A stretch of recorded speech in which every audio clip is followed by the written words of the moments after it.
I think the future is going to look very interesting. So I do have this theory about the predicting the future, which is that the most interesting outcome is the most likely.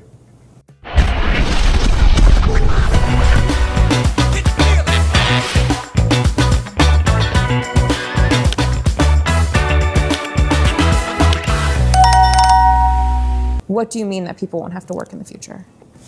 Assuming the current trend of artificial intelligence and robotics continues, which seems likely, the AI and robots will be able to do anything that humans want them to do, essentially. So hopefully not more than that, but AI and robotics will be able to provide all the goods and services that anyone could possibly want. So, but you wouldn't need to work? Like, what would you do with your free time? Yes, people will be able to do whatever they want with their free time. Work will be optional. I just want to separate out from like what I wish would happen versus what I predict will happen, because people get confused about that. They think that what I predict will happen is what I want it to happen. Yeah. What I predict to happen is not the same as what I want to happen. If I could, I would certainly slow down AI and robotics, but I can't. It just seems to be, well, it's advancing at a very rapid pace, whether I like it or not. Is AI what keeps you up at night? It used to be. At this point, I don't know. I wouldn't say there's nothing particularly keeping me up at night right now, except that. But if you say where do I wake up in nightmares? Oh, AI, yeah. Are all of your companies working towards that same goal to help us become multiplanetary? Like, does the AI exist to be able to help life on Mars, or is that primarily for what is happening here currently? You know, Tesla is mostly about making sure life on Earth is good, and XAI is about that too.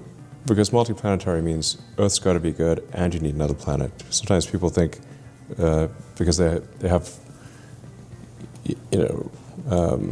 legacy templates, mental templates, they think that going to Mars is an escape from Earth. Or that it would be some, place where billionaires would go or something like that. But actually Mars will be very dangerous, and the moon base will be also dangerous, much more dangerous, and much less comfortable than Earth. So the people that would go in the early days to make life multiplanetary on Mars or the moon, they would have a much higher risk of death than if they stayed on Earth. And things would be cramped and uncomfortable. So that's the sales pitch for Mars. It's going to be uncomfortable. The food won't be as good as Earth. You might die. It's going to be a massive amount of hard work, and it may not succeed. That's the sales pitch. What's one invention that's made us worse, not better? What's one adventure that's made us worse? Mm-hmm. Invention. Maybe short form video. It seems to be rotting people's brains. What's one piece of technology you hope never gets invented? I hope never it gets invented? Like it's going to destroy us all. Or you think with the proper safeguards? Well, obviously I hope that people don't invent a virus that can kill all humans. That's an obvious thing. Yeah. Generally I hope inventions that destroy consciousness are not invented. I think the future is going to look very interesting. So I do have this theory about the predicting the future, which is that the most interesting outcome is the most likely. Which, if simulation theory is accurate, makes sense, because if anyone is simulating a wide range of futures, they're going to stop the simulation when it gets boring. Because this is what we do in our reality.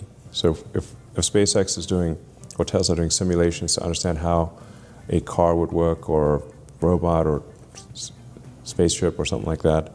We'd run all these simulations in the computer. And the simulations that we pay attention to are the ones that are the most interesting. Like the simulation where everything goes right on the rocket, we actually don't pay attention to, because that's not the everything goes right simulation is fine.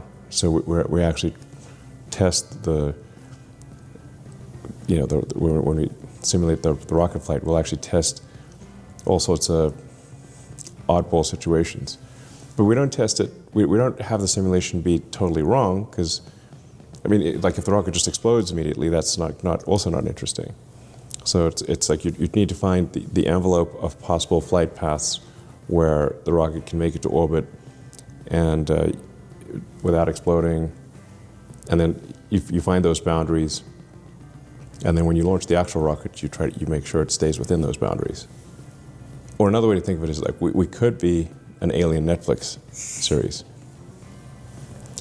And that series is only going to get continued if our ratings are good.